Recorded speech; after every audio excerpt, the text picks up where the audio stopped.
Okay, what's good, everyone? It's Nigel here, Trinidad Empowerment Network. When I created this channel, these are the things I really wanted to talk to you about. And today, if you stay with me to the end, um, you will understand why. So, whilst politicians argue and people spread wild stories like India nuking Venezuela on behalf of Trinidad, the real robbery is happening behind closed doors. So ignore the idiots like Philip Alexander for a minute. ExxonMobil is moving in on Trinidad's oil and gas. Their contract in Guyana shows exactly how this theft, this fraud works. And our deal that we've struck with Exxon only a couple of months ago, believe in August of 2025, is worse, is actually worse than Guyana.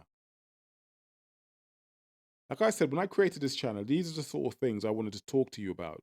Hence, I did not believe this channel was going to grow because I don't think people are actually interested in this sort of thing, right? But I know the 10 audience is. I know you guys are clever, intelligent people and you are interested. So I'm going to bring this to you. Granted, I know this video is not going to get much views.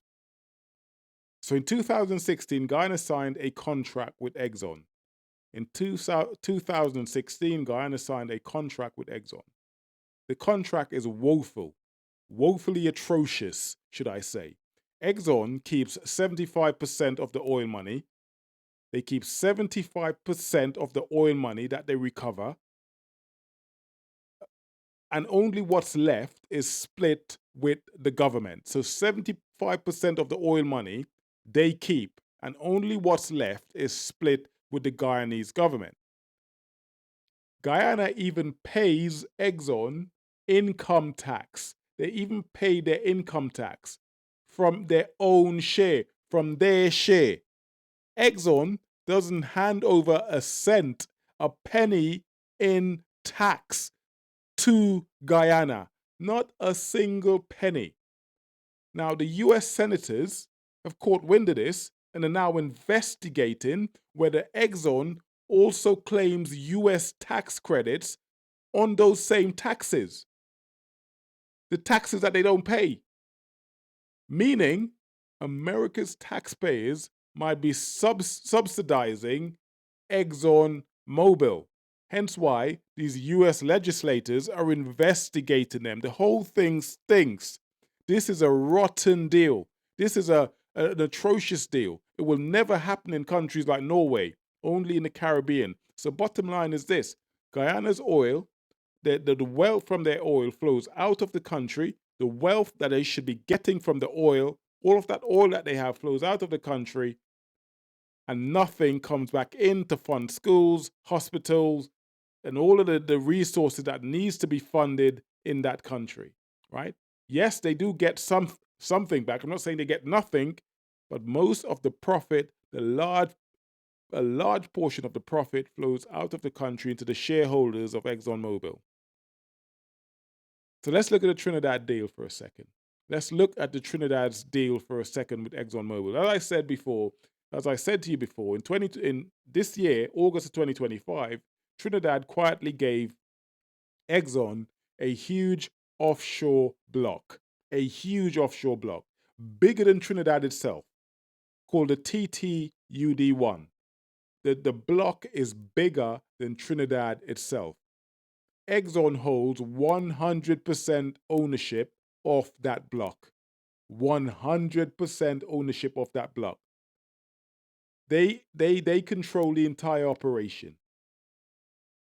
Such is the unfavorability of this deal. There was no opening bid, no open bidders. They were the only one negotiating with Trinidad for this contract. So of course they were going to get the contract. You're the only one negotiating. Of course you're going to get a contract. So Exxon only promises to spend about 42 million US to see how much oil and gas there is available. And they plan to invest up to 21 billion US if they find oil and gas. Not small money, of course. Now, the government the government hasn't published the full contract. Again, this is not unusual for the Caribbean, but it already includes cost recovery. The contract includes cost recovery, the same system Exxon uses to claim back expenses before we see profits. The same system they are using in Guyana. So if they discover oil, they recover the costs, the money they spent goes back to them. And that could take 10, 15, 20 years, who knows, before Trinidad sees any profit. So if those terms match Guyana, which they do, Trinidad could end up paying Exxon's taxes or letting them recover most of the profits that they've put in, most of the money that.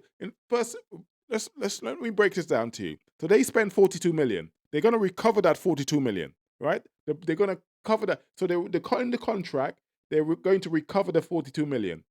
And on top of that, all of the profits goes to them. The vast majority of the profit goes to them. And Trinidad are left with literally nothing, quite frankly. There can't be. I mean, the deal is horrendous. It's absolutely horrendous. And you only have to ask yourself, well, who's being paid in the government in the Caribbean? Who's being given backhanders? I'm not making any allegation here, but something has to be. I mean, what is going on? This is why we stay broke. This is why wages are low. This is why there's high crime. This is why there's poverty. This is the root cause that I talk about. You don't allow another country to come in and take your natural resources and leave scot-free. They pay their fair share. It has to be a fair deal. So when I talk about the root causes of the issues in Trinidad and Tobago, lack of jobs, lack of businesses, the fact that we import 80% of our food from foreign countries, namely America, we have to look at the root causes of the issues, and this is it. If companies like Exxon and BP and Shell, in this case we're talking about Exxon, come into our country, take our natural resources and leave, and do not pay their fair share, and in fact, we pay their tax. If we look at Guyana, that is the deal they've signed with Guyana. Ours is no different.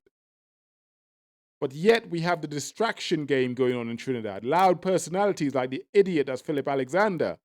Political drama that's meant to keep you busy and preoccupied whilst behind closed doors. These deals are going on. The real danger is hidden in these contracts. Not in silly talk about foreign countries being nuked on behalf of nonsense. We're being distracted all the time by these idiots. Like I said to you, whilst these multi-billion-dollar contracts are being signed behind closed doors. And you only have to ask yourself, who stands to benefit from this, apart from Exxon? Who in the country of Guyana, who in the country of Trinidad are benefiting from this? So, I'd end this by saying, here's the things that we should be demanding from our leaders. You voted them into place. They firstly have to publish the contracts, publish the full contract so the people of Trinidad and Guyana are fully aware of what is going on. Transparency has to be key here. This is not going to happen in Europe. This is not going to happen in Norway, right? Number two, no government should be paying a company's taxes. No government should be paying a company's taxes. That is an atrocious deal. We pay their taxes. They should be paying taxes to us. Number three, we need strict limits and audits on cost recovery. The idea that a company could come into the Caribbean, tell us that we pay for the discovery, that they're going to look for the oil, but we pay for the discovery, and then they take the lion's share of the profit, is atrocious. And I haven't even touched on local jobs and businesses. How do they profit from this? Are these companies going to create local jobs for local people, or are they going to bring in their own people? And yes, I understand they need to bring in some experts, but they need to provide us with a facility for employment, for people to be employed as a result of them coming into our country to take our natural resources. So I want to end by saying Trinidad Oil and Gas belongs to the people of Trinidad, not Exxon, not BP, not shareholders. The Trinidad Oil and Gas belongs to the people of Trinidad and Tobago. And until we start doing so, until we start holding our MPs to account, until we start asking these MPs, what exactly did you sign? Then we will be forever kept in the dark. So we need to speak up now or stay trapped whilst our resources and our future are sold off to multi-billionaires.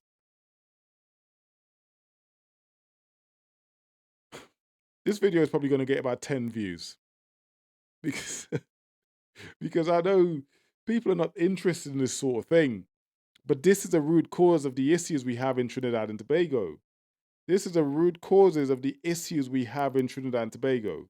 Multi-billion-dollar companies coming in, signing sweetheart deals with our government, taking our natural resources, not investing in our country, not creating jobs, not creating wealth. And yes, I understand if a company is going to come into our country to do business, they're not coming in. They're a business at the end of the day. They will want to make a profit. They don't come in out of the goodness of their own heart. They come in to make a profit.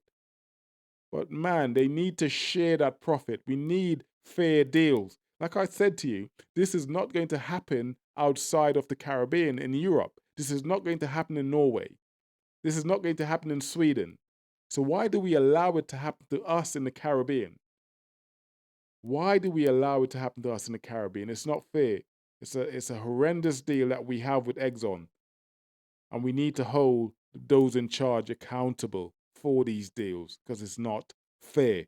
This is the root cause of the issues we have in the Caribbean. Everything goes back to money. Everything goes back to finance. Everything goes back to how we are able to facilitate resources for our kids, jobs, job creation, businesses, entrepreneurship, etc., healthcare, policing, mental health services, all goes back to the amount of money we are able to keep in Trinidad to fund these services. As simple as that. And until we change the structure we have in the Caribbean, this is not just Trinidad, it's happening in Guyana too. Until we change these structures where these multi-million-pound conglomerate come into the country, take our wealth and disappear, nothing changes. What I'm talking about today is the root causes of the issues we face in the Caribbean and in Trinidad and Tobago. And these politicians need to do better. It needs to be dealt with. It needs to be dealt with. So that's it. That's my take. I hope you stay to the end. Please like, please subscribe. Thank you for those of you who took us to 12,000 subs. Let's keep building. Let's keep calling out the hypocrisy, the fraud, the nonsense that happens in the Caribbean and Trinidad and Tobago through this network. The bigger we become, the more likely they are to listen to us.